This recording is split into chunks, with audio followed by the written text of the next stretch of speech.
Salve, salve galera de Umbanda! Bom dia, boa tarde, boa noite. Bem-vindos a mais um podcast Papo de Umbanda, um mergulho no sagrado. Eu sou Marlon Martins, convido você a mais um capítulo e vamos falar de obsessões e desobsessões na Umbanda. Capítulo 17. Bom, quando trazemos esse assunto de desobsessões e obsessões para dentro da Umbanda, antes precisamos fazer um overview sobre a essência quanto a estudos anteriores à Umbanda que envolvam o tema, porque o tema não é um tema de origem umbandista. Ok, meu povo? As desobsessões já aconteciam em outras religiões antes da Umbanda, como é no caso do espiritismo kardecista, né? Que é de onde a Umbanda traz a sua essência técnica e doutrina mais forte quanto a esse assunto, mas as desobsessões também já aconteciam, por exemplo, na Igreja Católica. Não é isso? Com os famosos exorcismos que já viraram até temas de filmes. Aliás, eu me pergunto por que ainda nenhum cineasta ainda não se interessou em fazer um filme sobre a Umbanda, sobre a mitologia africana, né, que envolve as nações de Candomblé, ou até mesmo, bom, se for Umbanda não seria só mitologia africana, mas envolveria também história do catolicismo, espiritismo, mitologia indígena. Olha que filme que daria. Bom, vamos voltar a um assunto aqui que é sério e é assunto do nosso capítulo de hoje. Como eu estava falando, a própria igreja já fazia exorcismos. Não é isso? Ou seja, rituais litúrgicos da igreja onde o padre se reunia com a família onde havia um possível obsidiado ou obsidiada, e aí marcavam um horário para poder exorcizar o espírito ruim que estava nessa pessoa. Só que as igrejas, elas não tratam as obsessões e exorcismo como uma forma de trazer um espírito à luz. Elas encaram como uma expulsão do demônio, né, do coisa ruim, do capiroto. E Deus me livre e guarde, esta não é a visão umbandista. Desde já quero deixar isso claro. A Umbanda existe para a prática da caridade. Ou seja, caridade de Umbanda é dar o caminho da luz a um irmão que esteja na escuridão, que esteja perdido em pensamentos ruins, que esteja perdidos em vingança, perdidos em emoções maléficas, perdidos em, bom, ruindades aí dos mais variados tipos e sentimentos. Não é isso?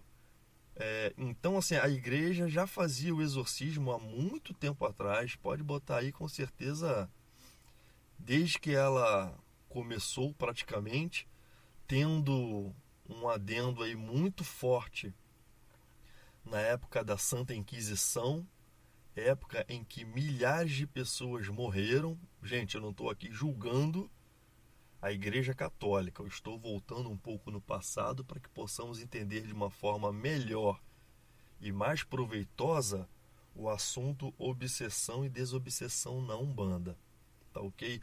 Mas é uma grande verdade. Na época da Santa Inquisição, milhares de pessoas morreram e que muitas vezes não estavam sendo obsidiadas nem obsidiavam ninguém. Como foi o caso de muitas mulheres que morreram como culpadas de serem bruxas, de terem pactos com o capiroto, com coisa ruim, né? Acusadas de obsidiar pessoas, de manipular elementos, enfim. Nas grandes cruzadas, quando se era capturado inimigos, também haviam grandes rituais litúrgicos de exorcismo na Igreja Católica.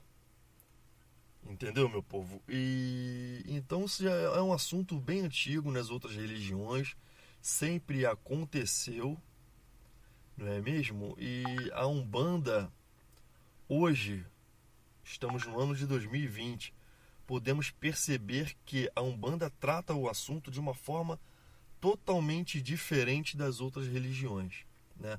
Eu falei um pouco da Igreja Católica, não me aprofundei em outras religiões, pelo menos nunca li quanto a este ato de exorcismo ou de desobsessão, mas vou falar de uma outra religião que é de onde nós trazemos a nossa essência quanto a desobsessão e obsessão, que é do espiritismo kardecista. Beleza, gente? Vamos lá. O kardecismo, se eu não me engano agora, o livro dos médiuns, trata do assunto obsessão, classificando ele em 3 classificações. Se eu não me engano, obsessão simples, obsessão subjugada e obsessão de fascinação. Não, a ordem está errada. É simples, fascinação e subjugada. Bom, hoje eu trouxe, diferente das outras vezes, um certo material aqui na minha mão como forma de me complementar, porque o assunto obsessão ele é muito complexo quanto à parte científica, digamos assim. E aí o Marlon não é computador, não é máquina, não é nada, hoje trouxe um material. Bom, vamos falar então primeiro das 3 classificações de obsessão quanto ao o que nos ensina o livro dos médiuns.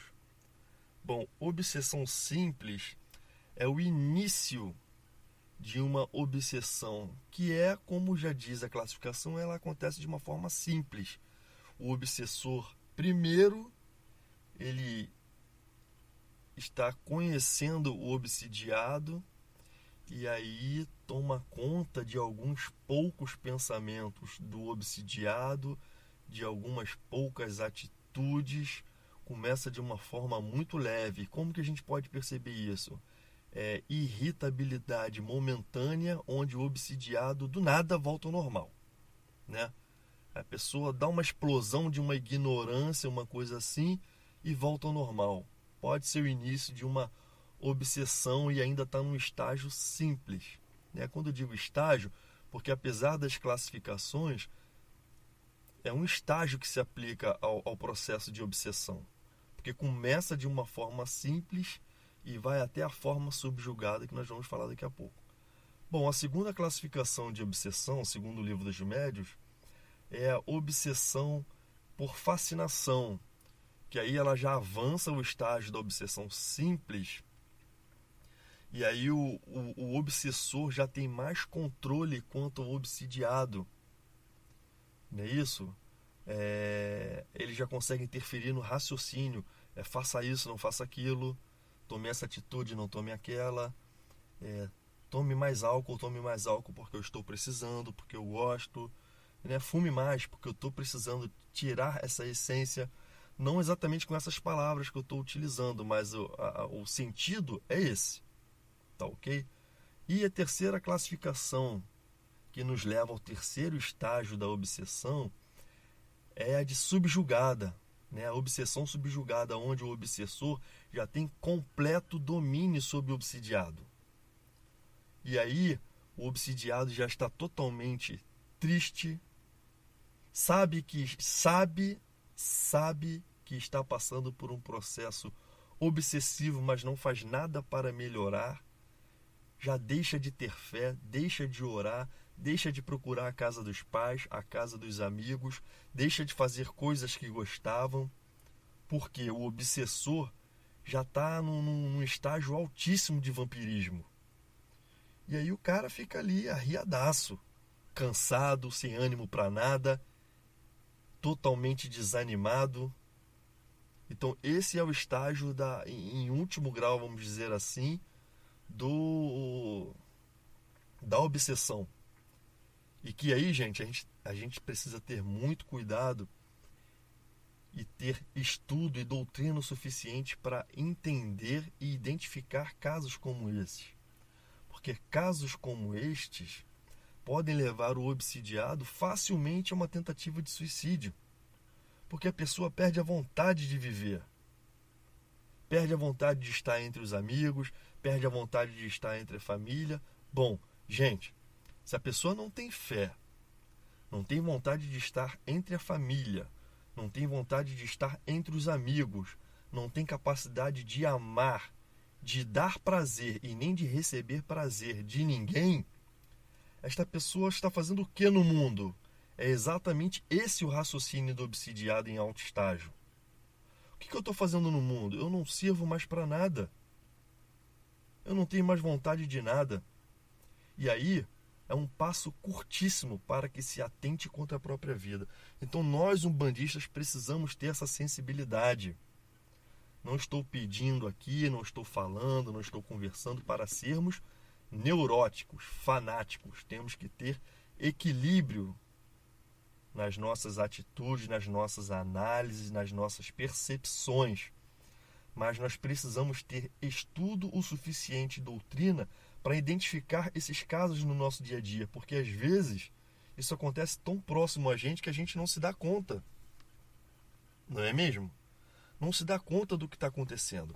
Um momentinho, gente, por favor.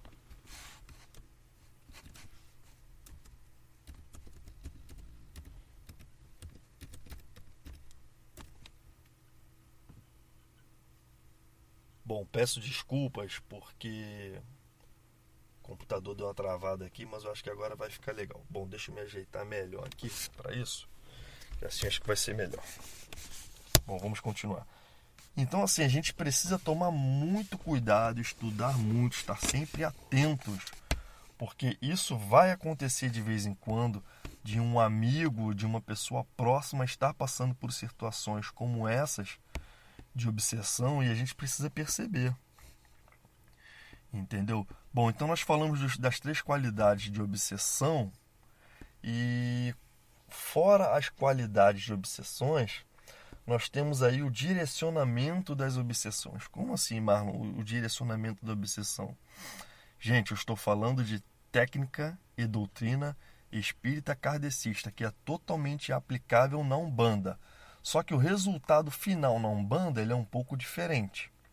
A aplicação na Umbanda das técnicas de desobsessões, elas são um pouco diferentes, mas nós vamos chegar lá.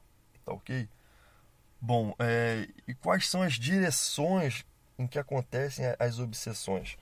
Bom, as obsessões, elas podem acontecer de uma forma, vamos dizer assim, de encarnado para encarnado. Não é isso? Um encarnado pode tranquilamente obsidiar um outro encarnado. Não é isso? É quando a obsessão é decorrente entre encarnados, e isso é muito mais comum do que se pensa.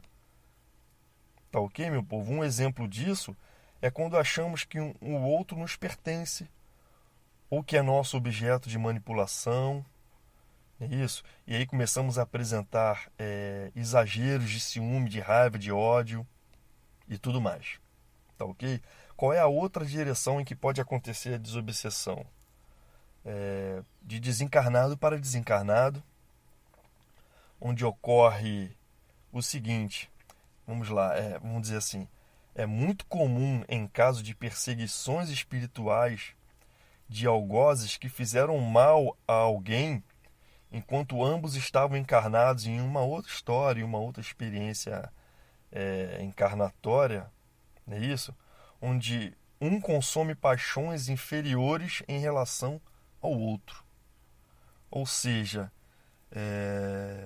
2 desencarnados, 2 espíritos no plano espiritual, um consegue exercer sobre o outro um domínio devido a algum sentimento, devido a alguma dívida, né? Aquele caso que nós já conhecemos. Escravos e escravizadores. Não é isso? Bom, pode acontecer também de encarnado para desencarnado. Não é isso? Pode. Como assim, mano? Pode. Acontece quando o encarnado assedia um espírito desencarnado ou até mesmo uma entidade espiritual. E aí eu não estou dizendo se a entidade espiritual aqui é de luz ou não, mas quando um encarnado ele se compromete